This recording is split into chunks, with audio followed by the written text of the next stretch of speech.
Hello everyone, today we are reviewing the Viltrox 23mm f1.4 APS-C lens.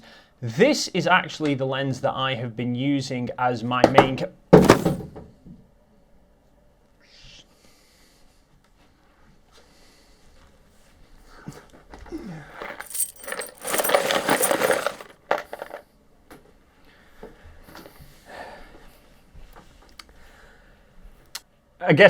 this used to be the lens that I used for my videos. Now I'm joking, of course. No, I actually have the Viltrox on my A6400 now, which is the setup that I've been using to film pretty much all my videos whilst I've been in this setup. So it means that throughout this entire video, you're going to be seeing firsthand what the image quality and the autofocus is like for, at least for shooting video. And the setup that we'll have for the general review is we'll discuss the function and the usability and the build quality of the lens first. Then we'll kind of briefly brush over how it performs in terms of video, and then we'll focus more on the photography side of things. So as I alluded to at the start, this is an APS-C specific lens for mirrorless cameras, and it's available in Sony E-mount, which is the version I have, or Fuji X-mount. Now in terms of price for this lens, the E-mount version retails in the UK for around £280 or $300 US, while the Fuji version is a smidgen more expensive at around £300 UK and $320 US. Now for that you're getting a 23mm APS-C focal length, which equates to what you would see from about a 35mm lens on a full frame camera body. Now the lens itself is actually about the same size as that 35 f1.8, which kind of makes sense given that it's effectively an APS-C equivalent to a 35 f2. And it's not heavy either. It tips the scales at about 260 grams. So mounted onto an A6000 series camera, you know, even the A6400, not a particularly big grip, but the lens balances very nicely. It's a comfortable lens to use. Now, in terms of the design of the lens, it's kind of apparent that this has been heavily designed by Fuji. You can see the very Fuji-esque look to the lens. It's got the glossy black finish, it's got the aperture ring, even the writing around the aperture ring and on the labels itself, all hark Fuji rather than Sony, which isn't a bad thing. I think it's a very good looking lens. Not that that's actually relevant to anything, because you don't buy a lens on how good it looks, you base it more on how well it makes other things look. But the design of the lens, very minimalist. You've got a focus ring and an aperture ring, and that's pretty much it. Now, don't let that fool you into thinking that this is a fully manual lens, because it's not. As you can see, it has an autofocus drive, it has an STM motor, which is pretty quiet, but there is a little bit of audible noise if you hold your ear up to the lens.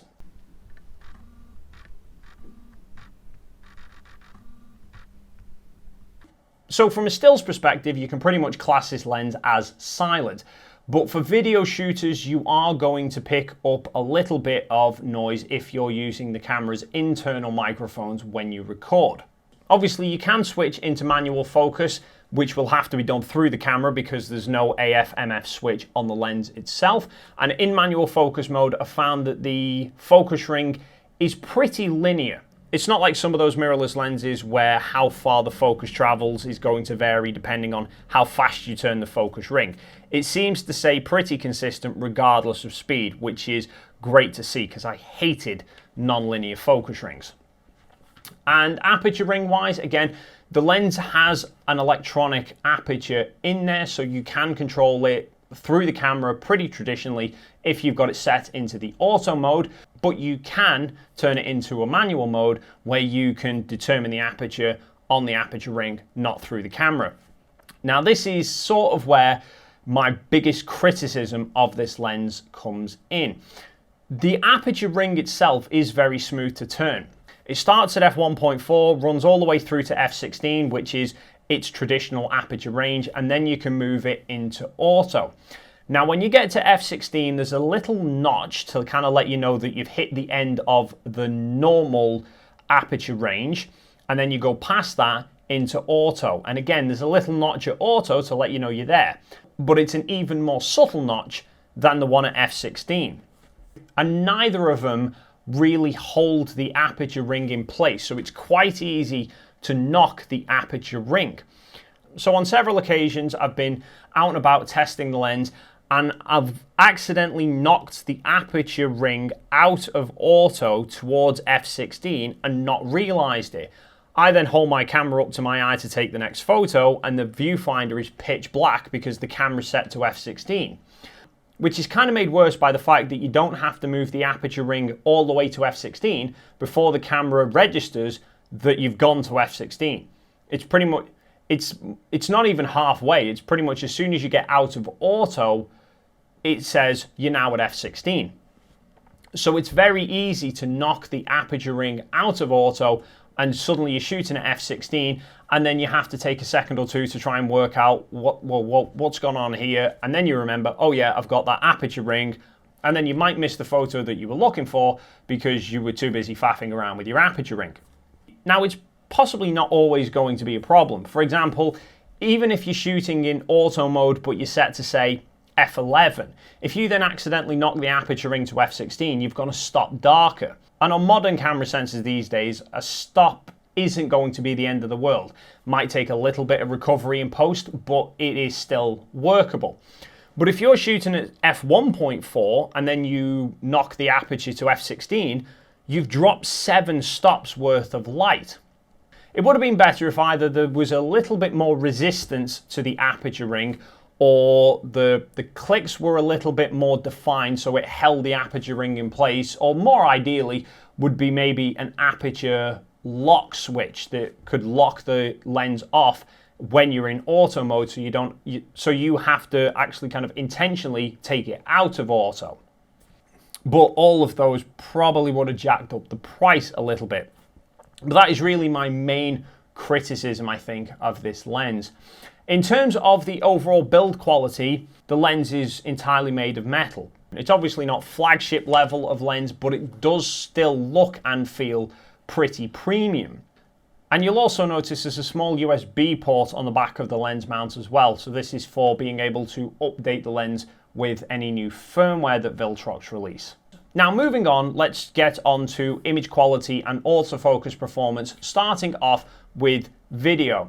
Now, hopefully, you've managed to realize by now that in terms of video performance, this lens seems to be pretty faultless. Apart from, as I mentioned before, the autofocus does have a little bit of audible noise, but even as I'm here rocking back and forth, it should have remained pretty solidly locked on my face. And at no point with any of the previous videos that I've ever shot with this lens have I ever noticed it like drop focus and end up going onto the background, or even staying locked on me but just randomly hunting back and forth as I've experienced with other lenses in the past.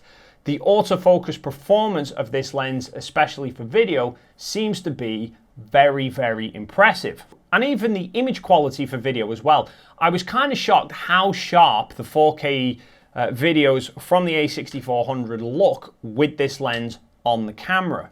Now, I'm not shooting wide open here, I'm at f2, not f1.4, but even that is still pretty wide, and at least generally to my eye, these videos always look pretty bloody sharp. But obviously that's dealing with 4K video, which is only an 8 megapixel resolution. Whereas in stills mode, with the A6400 for example, you're using 24 megapixels. So the image quality in stills is a little bit more challenging. And this is where we start to run into some more drawbacks of this lens.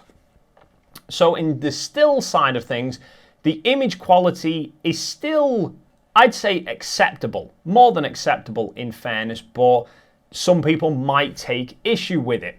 So the sharpness of the lens in the center of the frame is pretty sharp at f1.4, and then gets very sharp at f2 and stays pretty sharp throughout the aperture range. The corners, however, are sadly lacking. At f1.4, the corners are very soft. They do get gradually sharper as you stop down, but they don't really hit decent sharpness until around about f5.6. Now you might be thinking, oh dear, that's not very good, is it? Arguably, no, it's not. However, I do question how often do you ever actually need sharp corners in focus at f1.4 or f2. For most people, I imagine when they're going to be using lenses like this and they're kind of keeping the aperture quite wide, they're generally going to be keeping the subject around the center third of the frame anyway. However, unfortunately, another aspect of the image quality which does suffer a bit is chromatic aberrations. Shooting wide open with this lens, you are going to see some color fringing on contrasting edges. And once you start to stop the lens down, the chromatic aberration does clear up. There's also a little bit of distortion in the lens, but again, nothing that can't be fixed later, and also vignetting. Vignetting at f1.4 can be a little bit noticeable. By f2, however, the corners are clearing up quite nicely, and by about f2.8, the vignetting has pretty much completely disappeared. And then autofocus performance for this lens, again, it does a pretty acceptable job. Obviously, this lens is not really designed for sports and wildlife and action shooters.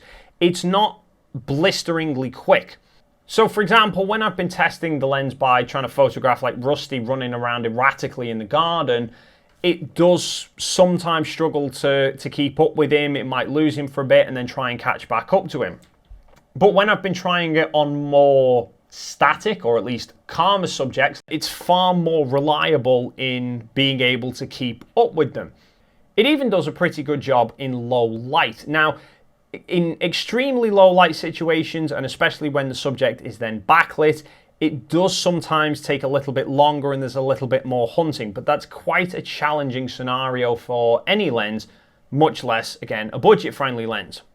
So all told, no, this lens is not perfect by any stretch of the imagination, but everything about the lens is either on par or exceeding what I would have expected from such a price point. The autofocus is very good all round, especially for video. I've been very impressed with it for the video. The image quality, it's good in the areas that it needs to be good, and they've sacrificed a little bit in some respects, but that does help keep the price down, and it falls within what you would expect to see from such a price point. The build quality, the general feel of the lens, again, is not the most flagship level lens, but it does feel and look pretty premium, and especially for the price point, I think it's, again, more than acceptable. I would say if you're an APS-C shooter and you're looking for a fast 35mm effective focal length, this is a brilliant lens to consider. And if it wasn't for that damn aperture ring, it would be perfect. If there's just a way of locking the aperture ring in place, I'd have absolutely no real issues with this lens whatsoever. So that pretty much wraps it up for this video, guys. If you're interested in the Viltrox 23mm lens, I will leave some links in the description box down below. As always, if you have any questions or queries, leave them in the comment box down below. And while you're down there, if you enjoyed this video or you found it helpful, please consider hitting the like and subscribe button. And also consider checking out my Patreon account as well. As always, thank you so much for stopping by, and hopefully I will see you in the next video.